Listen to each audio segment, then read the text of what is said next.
हाँ जी, सभी को नमस्कार। कैसे हैं आप सभी?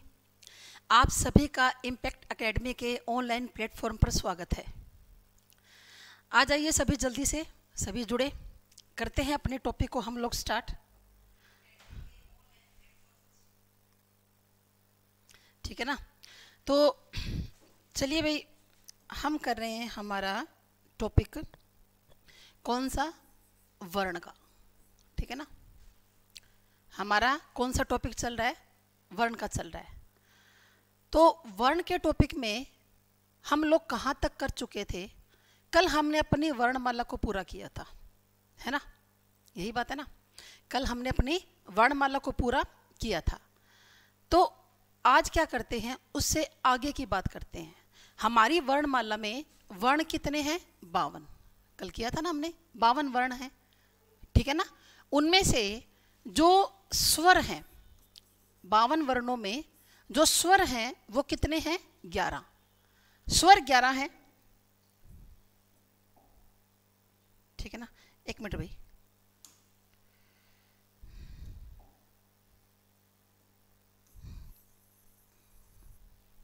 हाँ जी, अब देखिए 52 वर्णों में जो स्वर हैं वो कितने हैं?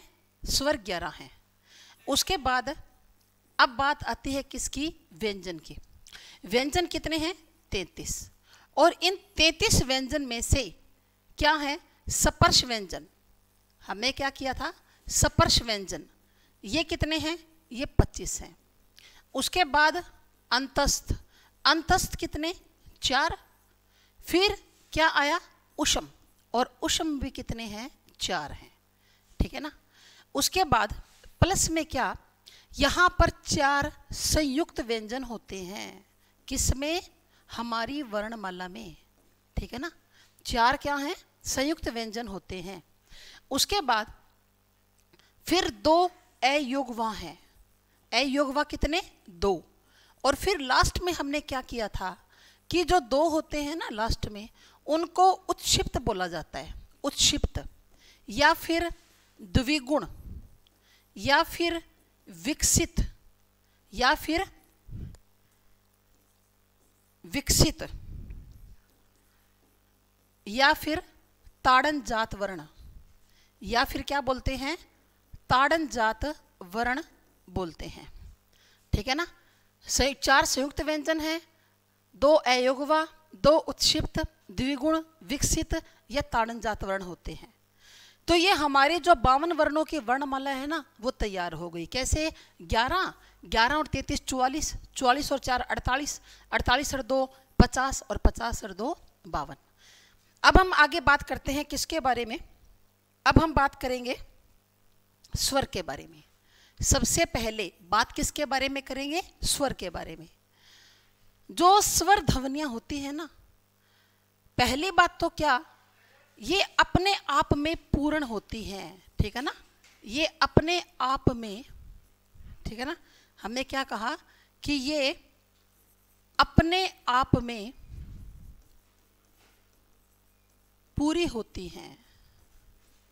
ये अपने आप में पूरी होती हैं। क्या? स्वर ध्वनियां ये पूरे होते हैं भाई, और स्वतंत्र होते हैं। इन्हें अन्य वर्णों की सहायता नहीं लेनी पड़ती। किसकी सहायता नहीं लेनी पड़ती? अन्य किसी भी वर्ण की सहायता इनको नहीं चाहिए। ये अपने आप में कंप्लीट होती हैं, पूरी होती हैं। ठीक है ना? लेकिन एग्जाम में क्या क्वेश्चन आता है इनका? सबसे ज्यादा प्रश्न में आपसे पूछा जाएगा कि स्वर ध्वनियां वे होती है जहां, तो देखिए जिन वर्णों को बोलते समय, जिन वर्णों को बोलते समय प्राणवायु मुख विवर से, प्राणवायु मुख विवर से बिना बाधा के बाहर आती हैं। कहते कि जिनको बोलने में हमारी जो प्राणवायु है ना, वो मुख विवर से, यहां पर विवर का क्या मतलब है? विवर का मतलब होता है खुलने का स्थान। विवर का क्या मतलब है? खुलने का स्थान, यानी कि जहां से हमारा ये मुख खुलता है ना, होठों के होठ पर, हमारे जहां पर होठ हैं वहां से हमारा मुख क्या होता है, खुलता है। तो यहां से जो प्राण वायु है ना हमारी, वो बिना बाधा के क्या आती है, बाहर आती है। स्वरों को बोलते समय जो प्राण वायु है वो बिना बाधा के क्या आती है, बाहर आती है। अब आप कहोगे मैडम मुख में क्या बाधा है, मुख में भला क्या बाधा होगी? तो मुख में बाधा है जीभ।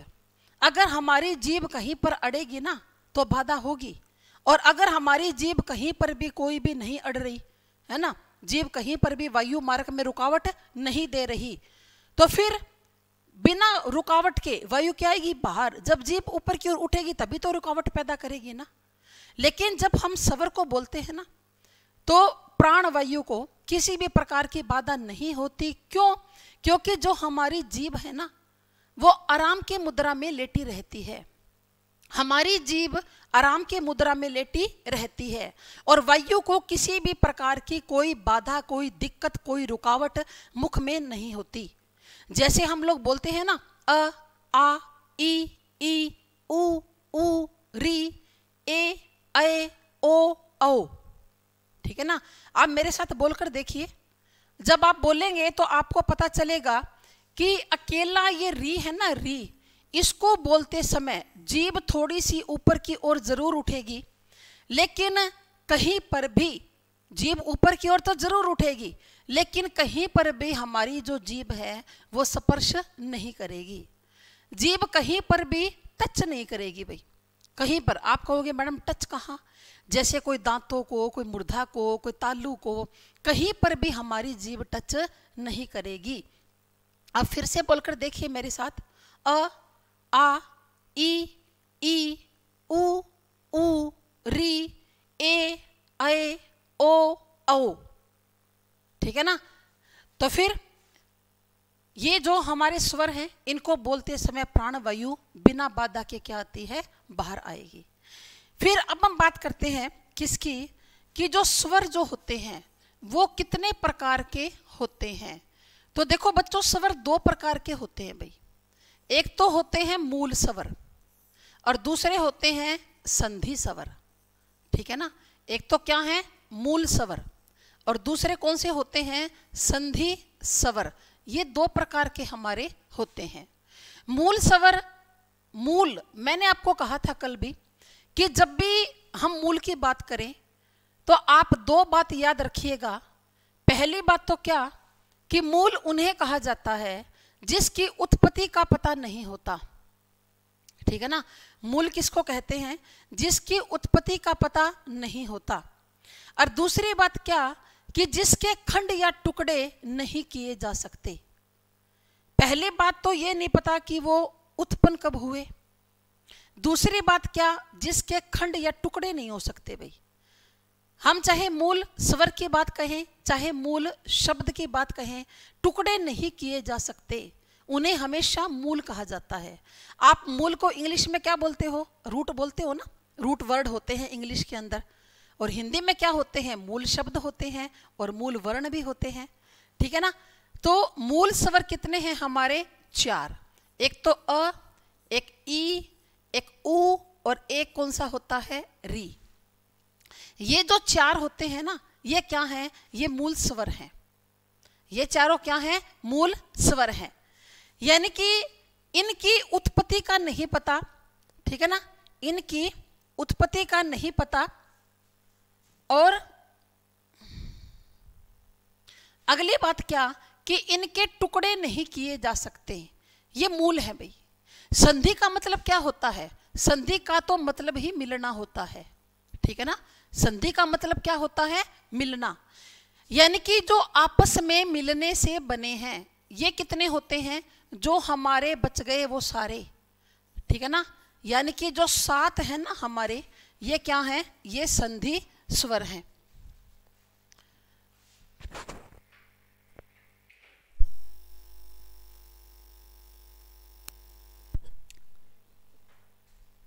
ठीक है,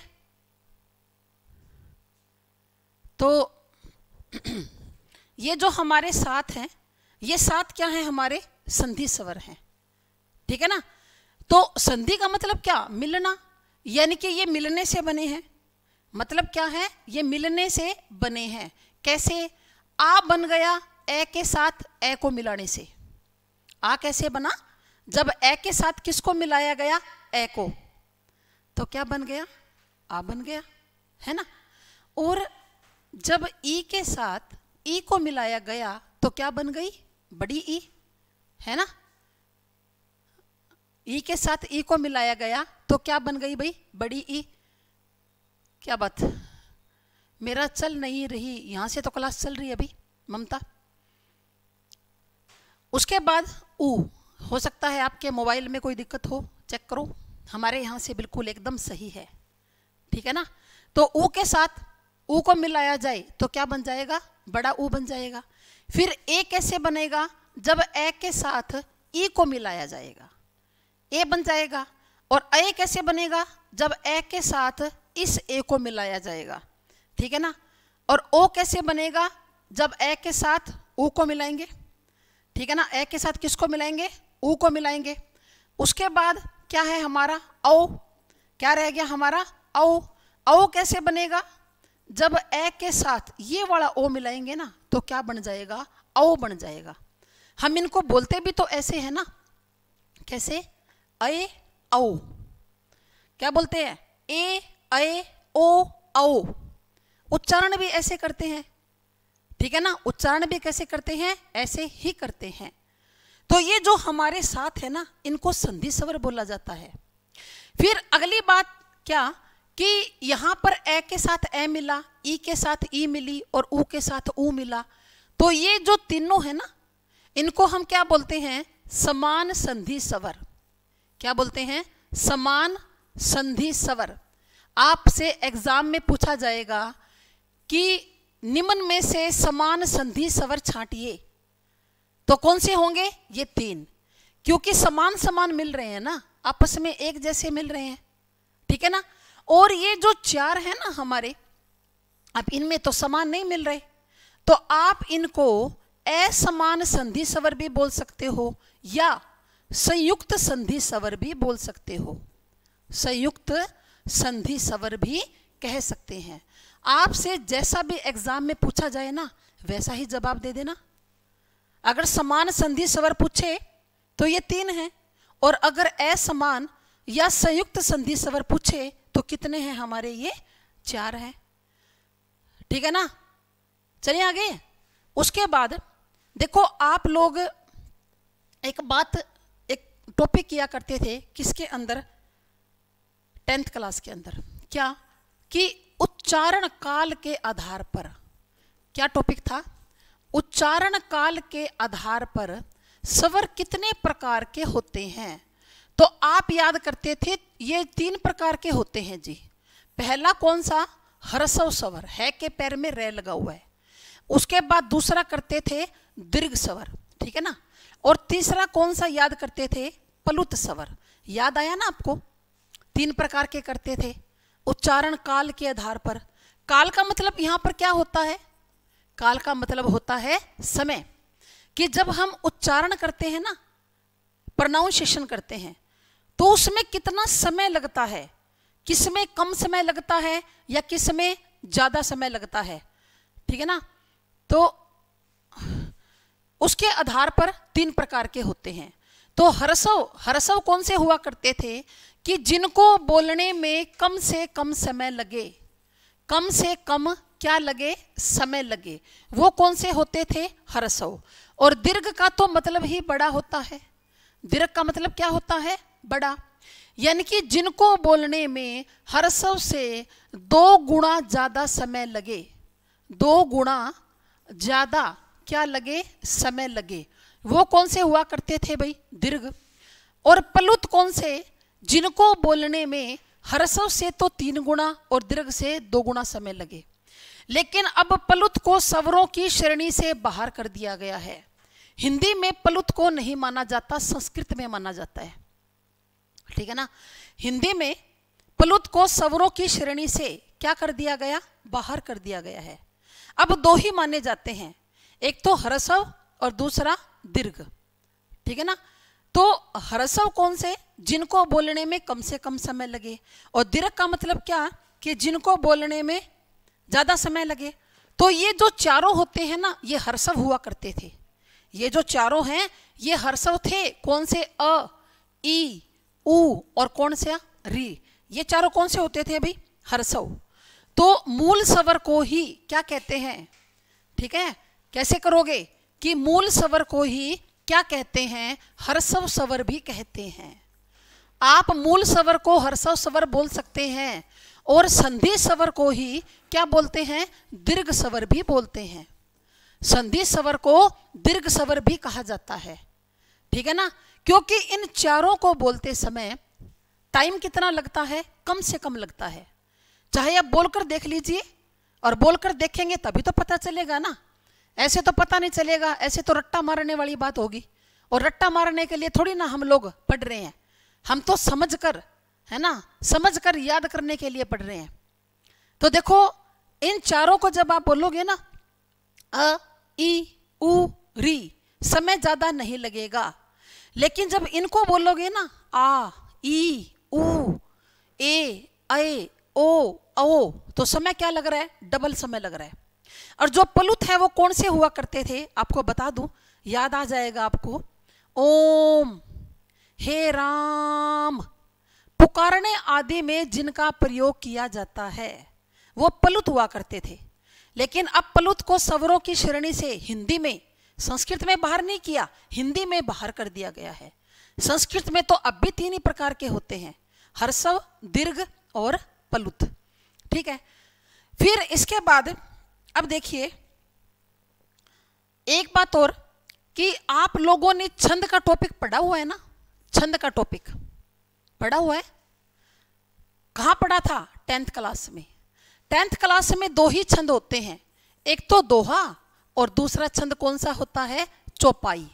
इन 2 छंद के बारे में 10th क्लास में पढ़ाया जाता है, क्योंकि ये सिलेबस में है। और एग्जाम के अंदर दोहा और चौपाई ही आता है, इसके अलावा और कोई छंद नहीं आता, क्योंकि 10th क्लास में जो दिया हुआ है ना उससे बाहर नहीं आएगा भी। जो +2 तक का आपका है ना, जितना भी मामला है ना, जितनी भी ग्रामर है उसी में से ही आता है एग्जाम के अंदर। तो देखो ये दोहा और चौपाई ये तो मैं आपको बाद में करवाऊंगी, लेकिन यहाँ पर छंद के टॉपिक की बात मैंने क्यों की, इसीलिए क्योंकि छंद के अंदर मात्रा होती है। क्या होती है, मात्रा। और मात्रा 2 प्रकार की होती है छंद में, एक तो लघु और दूसरी मात्रा कौन सी होती है भाई, गुरु। ये 2 मात्रा होती है, लघु और गुरु। लघु का साइन होता है खड़ी पाई और गुरु का होता है एस। इसकी 1 मात्रा काउंट होती है, इसकी 2 मात्रा काउंट होती है। इसकी कितनी होती है, 2 मात्रा काउंट होती है। आपने ये पढ़ा हुआ है 10th क्लास के अंदर, लघु और गुरु मात्राएं, आया कुछ याद, लघु खड़ी पाई और गुरु क्या, एस। देखो तो अब ये जो चारों होती है ना, अ, ई, उ, री, इन सब की मात्रा क्या होती है, लघु, यानी कि 1 मात्रा गिनी जाती है। इनको 1 मात्रिक स्वर बोलते हैं। क्या बोलते हैं, 1 मात्रिक स्वर। इनकी मात्रा 1 काउंट होती है भाई। आप कहोगे मैडम ऐसे कैसे, जैसे हमने लिखा रजनी, हमने रजनी शब्द लिख दिया और अपने से पूछ ले कि रजनी में कितनी मात्राएं हैं, तो आप कैसे काउंट करोगे। रे के अंदर तो ए है तो 1 मात्रा, जय में फिर ए है तो 1 मात्रा, लेकिन ये तो बड़ी ई की मात्रा है ना, ये रही बड़ी ई, और बड़ी ई तो संधि स्वर है, यानी कि मात्रा 2 काउंट होनी चाहिए। तो हम क्या कहेंगे, रजनी में 4 मात्राएं हैं। और संधि स्वर दीर्घ स्वर को ही द्विमात्रिक भी बोला जाता है, द्विमात्रिक स्वर इनको कहा जाता है, ठीक है ना। रजनी में कितनी मात्रा है, 4। एक बार पूछा था एग्जाम में कि नंदन वन में कितनी मात्राएं हैं, ये क्वेश्चन आया था, नंदन वन में कितनी मात्राएं होती हैं।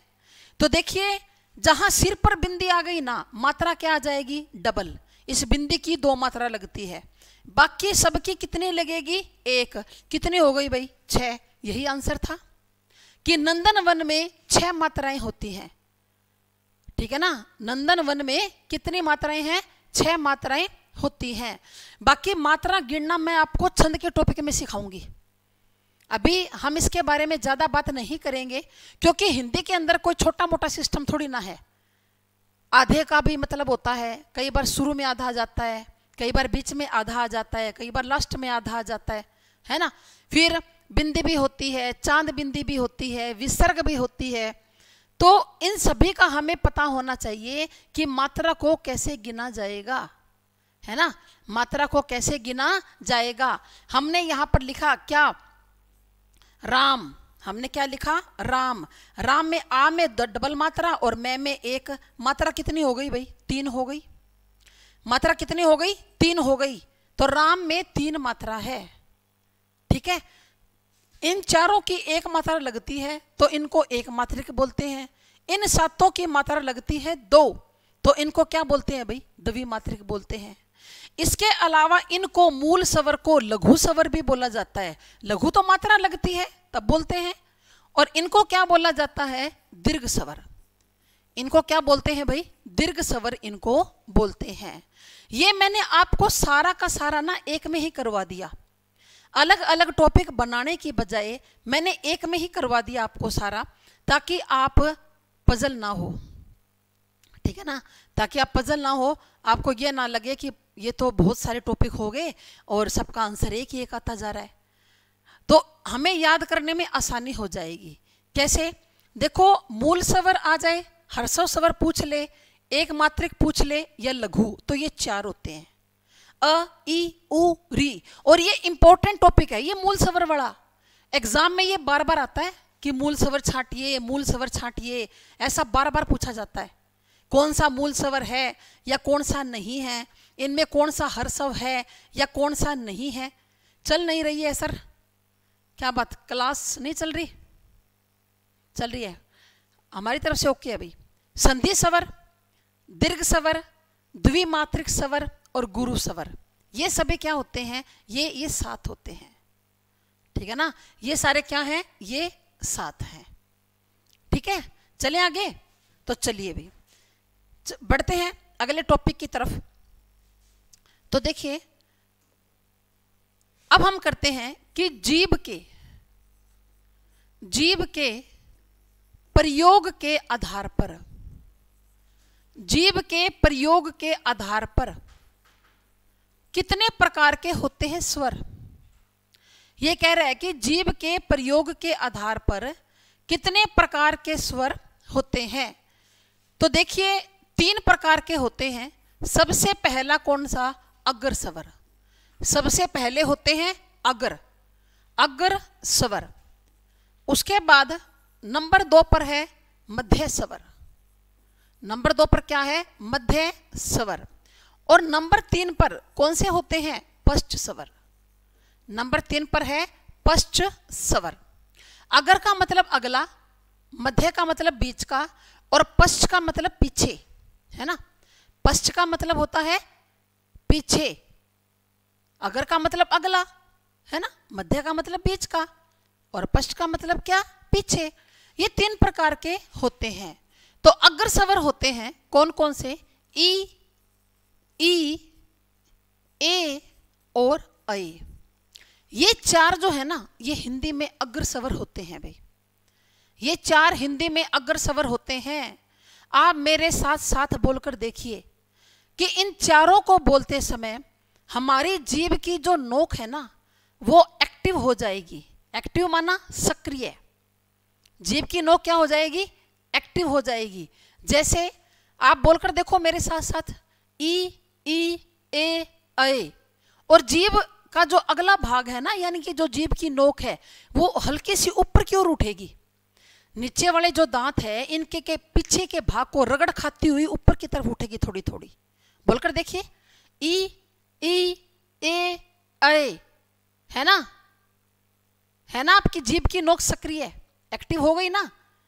हमारी जीभ ऊपर की ओर तो नहीं उठेगी, लेकिन जीभ की नोक दांतों के पिछले भाग को क्या करेगी? रगड़ खाती हुई हल्का हल्का ऊपर की ओर उठेगी और जीभ की नोक हिलेगी भाई।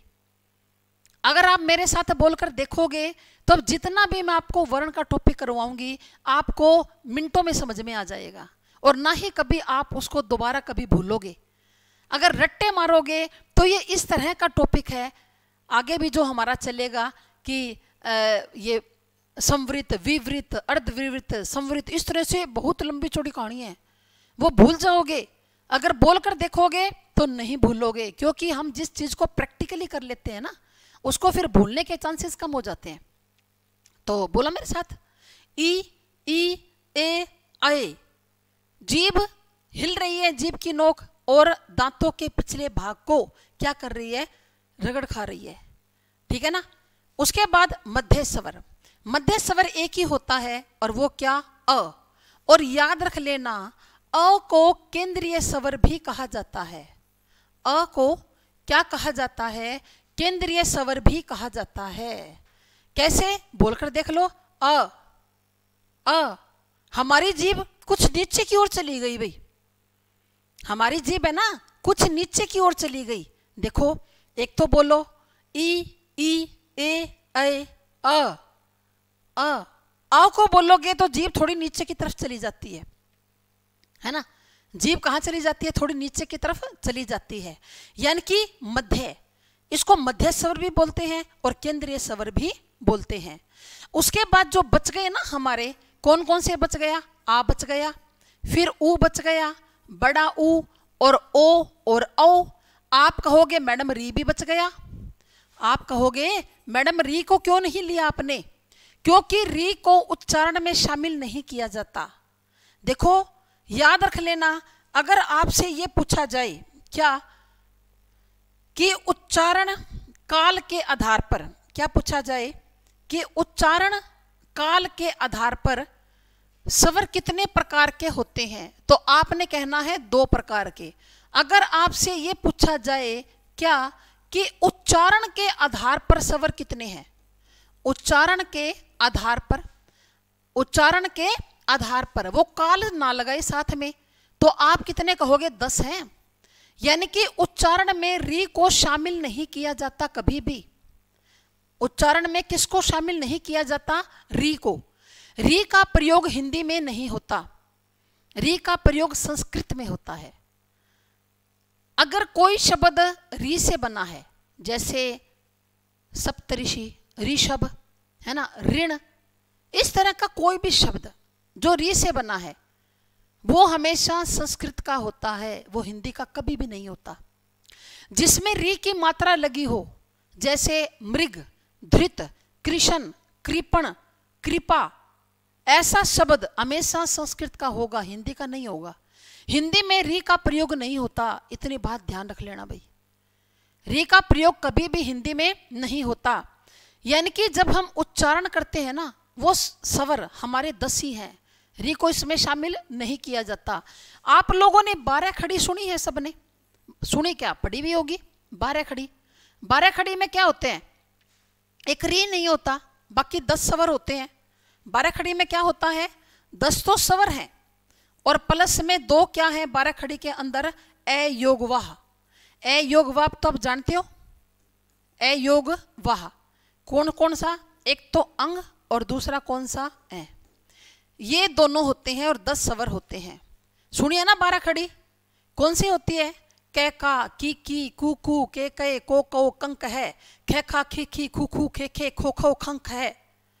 12 खड़ी में कभी भी री नहीं होता, क्री, प्री, है ना, मृ, श्री, ऐसा कभी भी नहीं होता। तो री का प्रयोग हिंदी में नहीं किया जाता, ठीक है ना, क्लियर है ना ये बात। तो देखो पश्च स्वर कितने हैं, ये, इनको बोलते समय हमारी जीभ पीछे की ओर खींचेगी। कैसे, आ बोल के देखो, आ, ऊ, ओ, हमारी जीभ पीछे की ओर जा रही है भाई, आ, ऊ, ओ, और एक बोलो अ में तो बीच में रहेगी, ए बोला तो जीभ कहाँ रहेगी, बीच में, और ये सारे बोलेंगे तो जीभ कहाँ चली जाएगी, पीछे की तरफ जाएगी, है ना। इनको बोलकर देखोगे तो झट से समझ में आ जाएगा और ना ही कभी भूलोगे, है ना। ऐसा है भाई, अमित है, रमेश है, ममता है, राजेंद्र है, बोलकर देख रहे हो ना सभी, महसूस हो रहा है या नहीं हो रहा? जब आप बोलकर देख रहे हो तो आपको महसूस हो रहा है या नहीं हो रहा? महसूस तो होना चाहिए। हाँ हो रहा है, इसका मतलब है अमित कह रहा है हाँ मैडम, हाँ हो रहा है महसूस। तो जब ए को बोलेंगे जीभ बीच में रहेगी, बाकी बाद वालों को बोलेंगे ना तो जीभ पीछे की तरफ खींचेगी और भी नीचे चली जाएगी। ठीक है ना? फिर देखिए आगे करते हैं। इसके बाद देखो अगर सवर ये 4 है, दोनों ई, ए और ए, बाकी जो बच गए सारे वो पश्च। ठीक है? इसके बाद देखिए हम करते हैं क्या कि मुखाकृति। मुखाकृति, मुखाकृति माना मुख प्लस में आकृति। इसका क्या बनेगा? संधि विच्छेद मुख प्लस में आकृति। कि मुख की आकृति के आधार पर या मुख विवर के आधार पर, वो आपसे मुख विवर देकर भी पूछ सकता है। मुख विवर के आधार पर स्वर कितने प्रकार के होते हैं? मुखाकृति, मुख की आकृति या मुख विवर। विवर का मतलब मैंने क्या बताया था? खुलने का स्थान, जहां से हमारा ये मुख होठों के द्वारा खुलता है ना, उसके आधार पर कितने प्रकार के होते हैं। तो इसके आधार पर 4 प्रकार के होते हैं भाई। कितने प्रकार के? 4 प्रकार के। ये जो वर्ण का टॉपिक मैं आपको करवा रही हूं, मैंने आपको कल भी बताया था, ये very very very important topic है। यहां से बार बार आता है एग्जाम के अंदर, है ना, एक क्वेश्चन यहां से पूछ लिया जाता है। और अगर ये ना समझे हो ना हमें, तो बच्चा इनमें गलती करके आता है, क्योंकि वो ये नहीं समझ पाता किस आधार पर और क्या पूछ रहा है ना। वो ये नहीं समझ पाता कि किस आधार पर और क्या पूछ रहा है। तो हमने अब गलती नहीं करनी, जितने भी प्रकार का पूछे ना हम उसका जवाब दे देंगे भाई। तो मुख विवर के आधार पर, विवर का मतलब खुलना, जहां से हमारा मुख खुलता है, 4 प्रकार के होते हैं। सबसे पहला है संवृत। सबसे पहला क्या है? संवृत। और संवृत को इंग्लिश में क्या बोलते हैं? क्लोज। क्या बोलते हैं भाई? क्लोज। सबसे पहला है हमारा संवृत, और संवृत को क्या बोलते हैं? क्लोज बोलते हैं। ठीक है ना? क्या बोलते हैं? क्लोज। संवृत का मतलब क्या होता है? ऐसे रट्टा नहीं मारेंगे, समझेंगे। संवृत का मतलब है सम प्लस में वृत्त। संवृत को हम अगर अलग अलग करेंगे तो क्या बनेगा? सम प्लस में वृत्त। ठीक है? तो सम का मतलब क्या होता है? संकुचन, संकुचित। आप संकुचित कीजिए। और वृत्त का मतलब क्या? गोल घेरा। गोल घेरे को हम क्या बोलते हैं? वृत्त, सर्कल, है ना। वृत्त बोलते हैं ना सर्कल को, हिंदी के अंदर वृत्त बोला जाता है, यानी कि गोल घेरा। तो जहां जिन स्वरों को बोलते समय हमारा जो मुख है ना, इसका घेरा क्या हो जाएगा? संकुचित हो जाएगा। संकुचित माना छोटा, यानी कि हमारा जो मुख है ना, वो नाम मात्र के लिए खुलेगा, थोड़ा सा खुलेगा, हल्का सा। ठीक है? ये कौन कौन से होते हैं? ई, ई, ऊ, और उसके बाद क्या? ऊ। ये कौन कौन से हैं? ई, ई, ऊ, ऊ। अब देखो हमारे मुख का घेरा क्या हो गया? छोटा हो गया। मुख क्या खुला? नाम मात्र के लिए ही हमारा मुख खुला। हमारी जो ये दाढ़े हैं ना, दाढ़े का मतलब जाड़े, जाड़, बिल्कुल पास पास में आ जाते हैं हमारे दांत। अगर आप दाढ़ से ना समझो तो दांत से तो समझ में आ जाएगा। जब आप बोलोगे तो हमारे दांत क्या आ जाएंगे? पास पास में। कैसे? बोलकर देख लो। ई, ई, ऊ, ऊ। जब दांत ही पास पास में आ गए तो मुख का घेरा क्या हो गया? छोटा हो गया ना। क्या हो गया? मुख का घेरा छोटा। फिर से बोलकर देखो। ई, ई, ऊ, ऊ। इनको क्या बोलते हैं? संवृत। क्या बोलते हैं भाई? संवृत। यानी कि मुख क्या खुलता है? थोड़ा सा, नाम मात्र के लिए ही खुल रहा है। ठीक है? उसके बाद नंबर 2 पर कौन सा आता है? अर्ध संवृत। अब ये मैं आपको बड़े आसान तरीके से करवा दूंगी, और अगर आप इनको वैसे अगर पढ़ना चाहो ना तो आपका दिमाग हिल जाएगा कि ये क्या है, ये क्या सिस्टम है।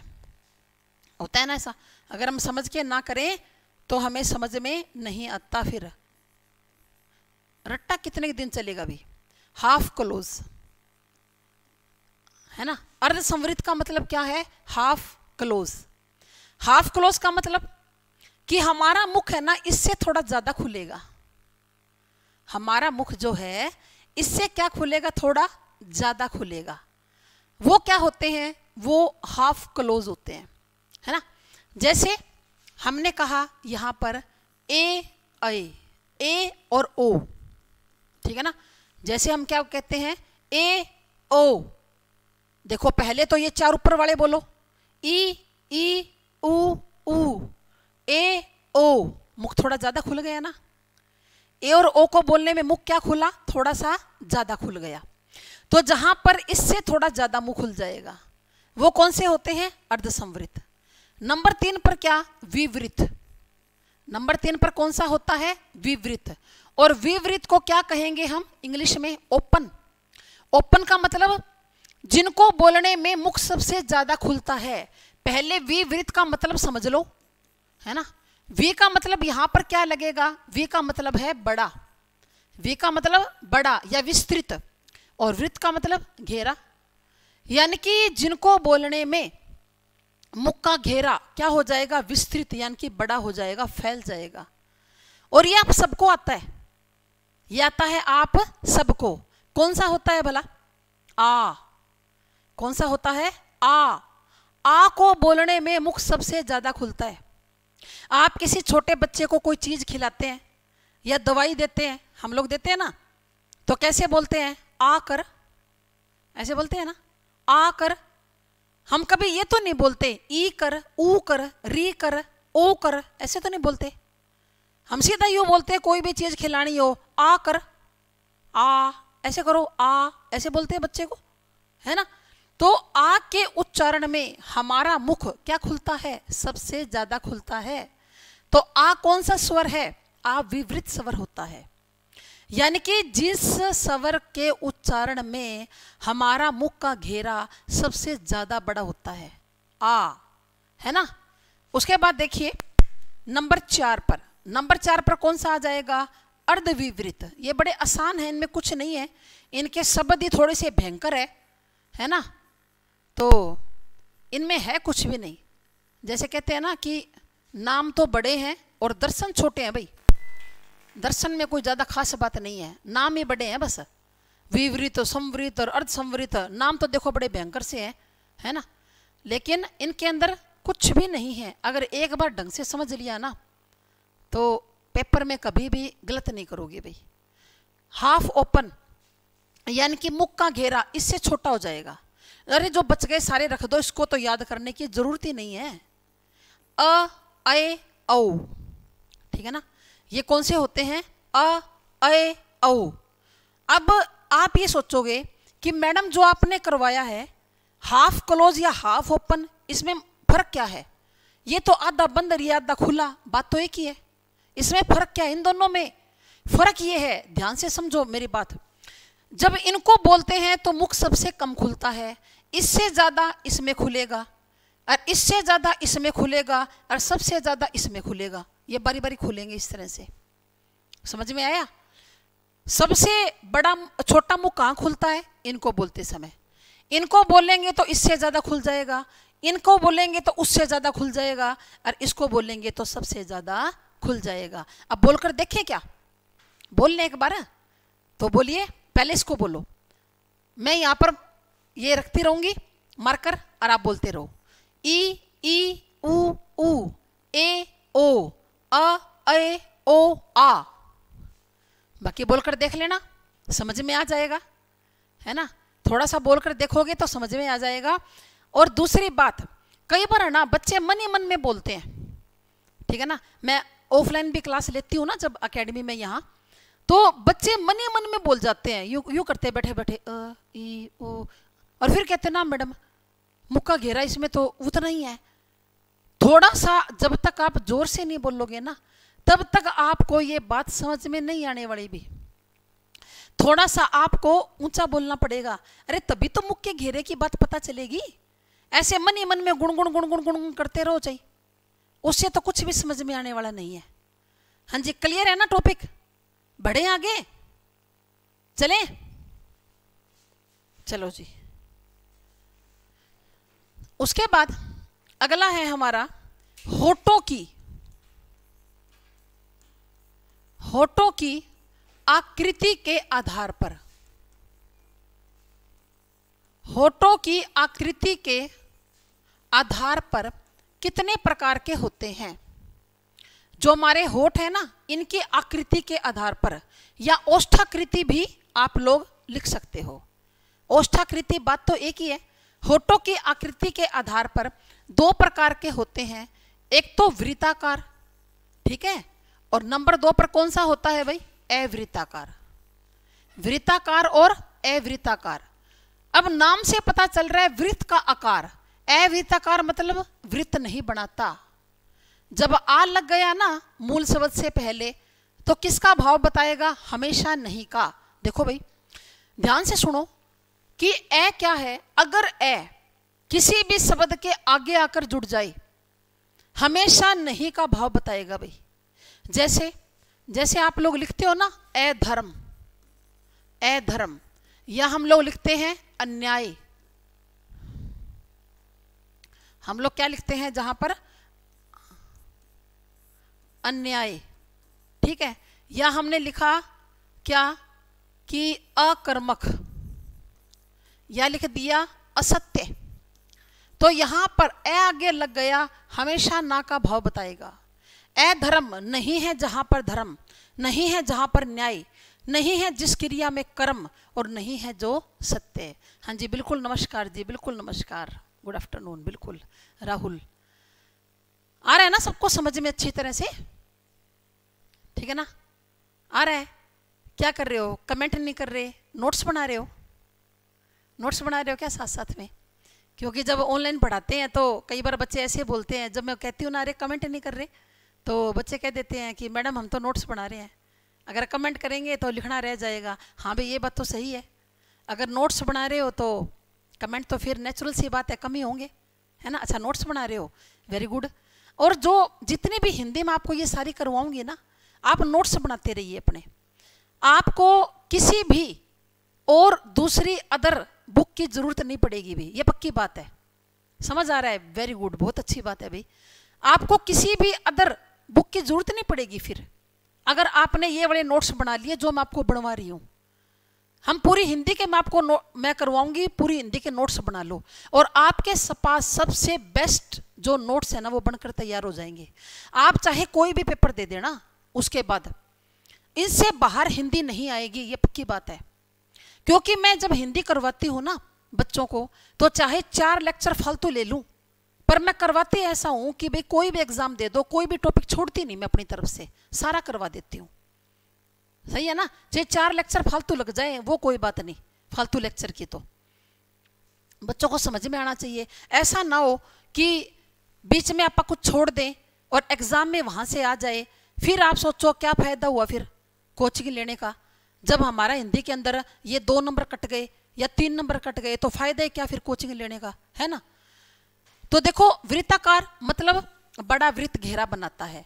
तो ये तो हम आप भी मुझे बता सकते हो, ऊ ऊ ओ औ, इनको बोलते समय हमारा जो होठ है ना हमारे, वो घेरा बनाते हैं। ऊ ऊ ओ औ बन गया ना घेरा।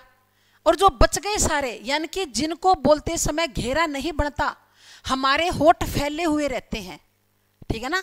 जिनको बोलते समय घेरा नहीं बनता, हमारे होठ कैसे रहते हैं? फैले हुए। वो कौन से हैं? अवृत्ताकार, जैसे अ, आ, ई, ए और ए। अब इनको बोलते समय घेरा नहीं बना, है ना, और री को हमने उच्चारण में लेना ही नहीं है, ठीक है। तो चलिए आगे। उसके बाद अब हम बात करते हैं किसकी? व्यंजन की। किसके बारे में बात करते हैं भाई? व्यंजन के बारे में अब हम बात करते हैं। तो व्यंजन कहते किसे हैं? स्वर का अपना खत्म हो गया भाई, स्वर का टॉपिक अपना कंप्लीट। अब व्यंजन का शुरू कर लेते हैं। तो व्यंजन का टॉपिक भी आज नहीं होगा आपका कंप्लीट, है ना। कल का एक लेक्चर और लगेगा अपने को, तब जाकर आपका व्यंजन का टॉपिक कंप्लीट होगा। तो देखो व्यंजन किसे कहते हैं। तो पहली बात तो क्या कि जो व्यंजन होते हैं ये अपने आप में आधे होते हैं। ये अपने आप में क्या होते हैं? आधे होते हैं। आधे होते हैं ना भाई, आधे होते हैं। दूसरी बात, व्यंजन का शुद्ध रूप, व्यंजन का जो शुद्ध रूप है ना बच्चों, वो कौन सा होता है? हलंत वाला होता है। व्यंजन का शुद्ध रूप हलंत वाला होता है। अगर किसी व्यंजन के पैर में हलंत लगा हो ना, इसका मतलब वो बिल्कुल शुद्ध है, उसके अंदर स्वर नहीं मिला हुआ है ना।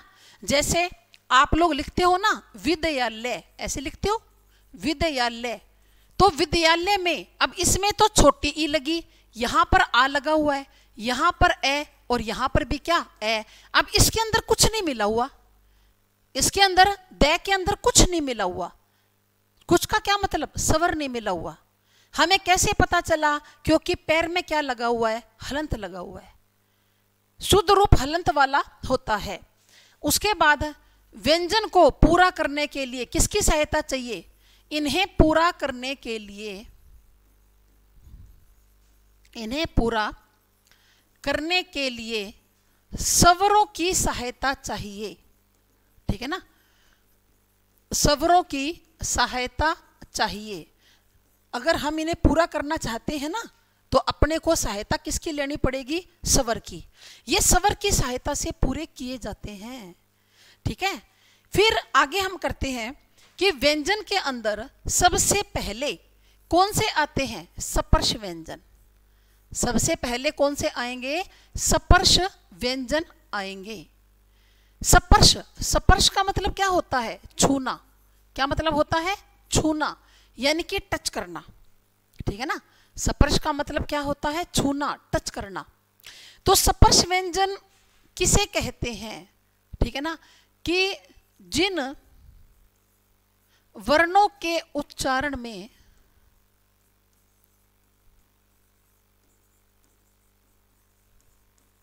जिन वर्णों के उच्चारण में प्राणवायु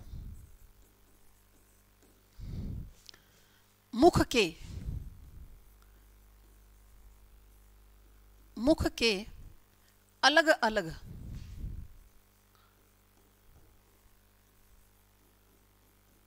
भागों का स्पर्श करती है।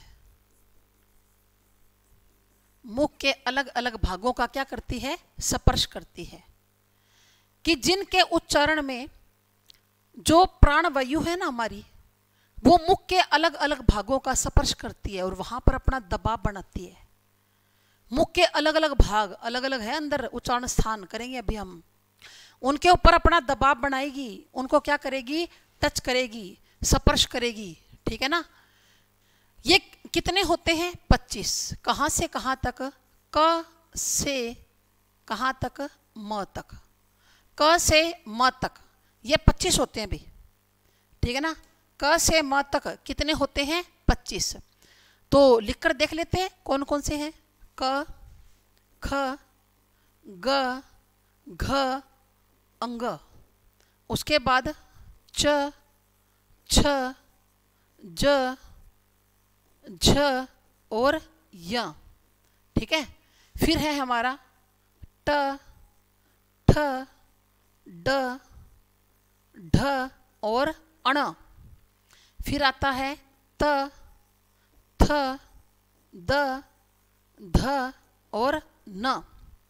उसके बाद लास्ट प, फ, ब, भ और म।